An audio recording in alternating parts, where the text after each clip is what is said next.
Hello, and welcome to the tutorial on how to enter goal and objective progress for a student.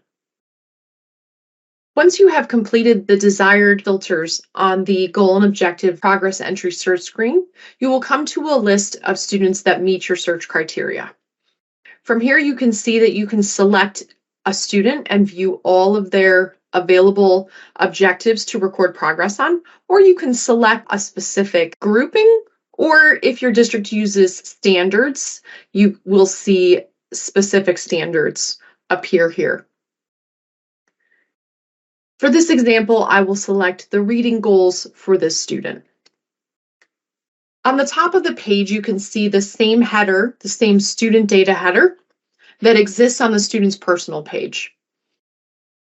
Hover over a few of these data points for more detailed information.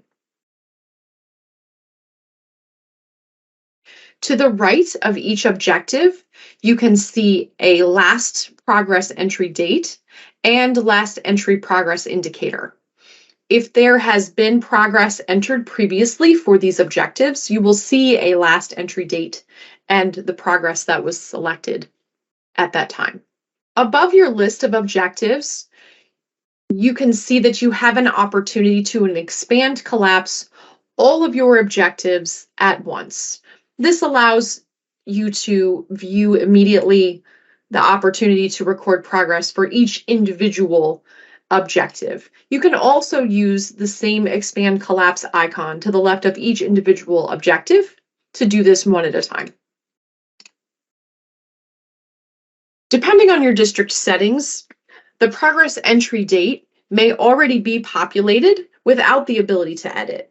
In this example, the district settings allow for the progress entry date to be edited as you choose.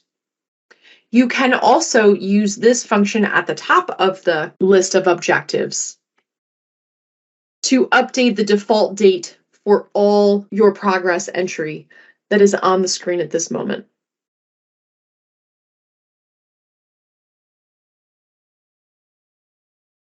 As you can see, that changes our default date for all of our opportunities to record progress that are currently displaying on the screen. To proceed with progress entry, use the progress dropdown to select the progress indicator. Enter any necessary comments in the text area.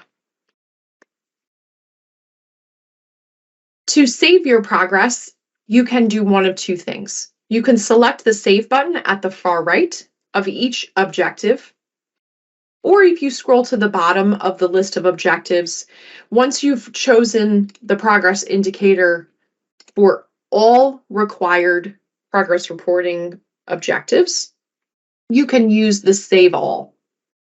Once you've saved your progress for each objective, you'll see now that you have the ability to edit or delete the progress that you recorded. Please note that unless you have permission to override all progress entries, you will not have the opportunity to edit or delete progress recorded by another user. At the end of each grouping, for example, in this display, we have a grouping of reading, and we have 2 goals and 3 objectives altogether. At the bottom of that, we have an opportunity to add a reading comment. To do so, we'll click Add Comment. You can update the date, but the default date will display just as you've chosen to display your default date for all progress recorded in this particular GNO progress entry session. You can take this opportunity to write a larger comment specifically about the entire grouping.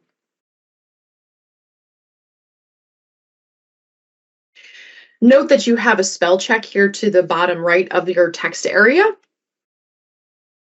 Click Save when done. And now you'll see here that you also have the ability to edit or delete comments that you have personally posted for this particular grouping. At the bottom of the page, along with the Save All button, you also have an opportunity to return. This will take you back to your list of students from your original GNO progress entry search. You can also print the data that you have just recorded. Please note that if you recorded on a future date, when you click print, you will not see the progress that you recorded until the date that it is intended to display. If there were multiple students in your Geno progress entry search, you will also see the opportunity to move from one student to another at the bottom of the screen. So you can choose to move through your students from top to bottom or bottom to top and record progress without returning to the search screen results. For additional assistance, please call our IEP support team. Thank you for watching.